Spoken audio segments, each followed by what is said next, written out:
IPv6 addresses are 128 bits in length and written as a string of hexadecimal values. IPv6 addresses are not case sensitive and can be written in either lowercase or uppercase. Every 4 bits is represented by a single hexadecimal digit for a total of 32 hexadecimal values. For example, the hexadecimal digit 2 is the equivalent in binary to the 4 bits 0010. Every 4 hexadecimal digits is 16 bits, separated by a colon. Each hexadecimal digit is 4 bits, which makes it easy to represent the 128-bit IPv6 address. Each set of 4 hexadecimal segments is sometimes referred to as a hextet. When written with all 32 hexadecimal digits, this is known as the preferred format, which doesn't mean it is always the preferred way to display the address. There are 2 rules which can be used to reduce the number of hexadecimal digits used to represent an IPv6 address. The first rule to help reduce the notation of IPv6 addresses is to omit any leading zeros in any hextet. We are using spaces on each side of the colon to make it easier to read. In our first example, notice that only leading zeros have been omitted. Here is our next example. Once again, you can see that only leading zeros have been omitted, not trailing zeros. And the same holds true for our last example. You will notice that in all 3 examples, only leading zeros were omitted, not trailing zeros.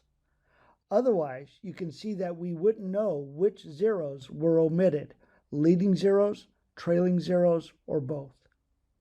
Using this first rule, we know that it is only leading zeros that are omitted. The second rule can be used to further reduce the representation of an IPv6 address. Any single contiguous string of 1 or more 16-bit segments consisting of all zeros can be represented with a double colon. In our first example, we begin by using the first rule to omit leading zeros. Then the second rule is applied, which shows 2 contiguous all-zero hextets. Applying both of these rules gives us the following compressed address. We are using spaces to better demonstrate the differences. Here's what the address would actually look like. Here is our next example. Again, we begin by omitting the leading zeros. Then the second rule is applied, which shows 3 contiguous all-zero hextets. Applying both of these rules gives us the following compressed address. And once again, here's what the address would actually look like. And now for our last example. We begin by omitting leading zeros. Then the second rule is applied, which shows 4 contiguous all-zero hextets. Applying both of these rules gives us the following compressed address. And once again, here's what the address would actually look like. Notice the double colon occurs at the end of our address. The all zeros at the end of an IPv6 address is associated with an IPv6 network address. The double colon can be used only once within an address.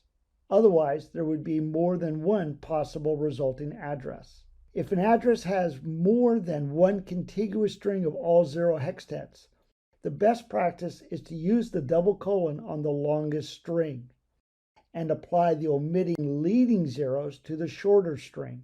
If the strings are equal, the first string should use the double colon, but typically it comes down to personal preference.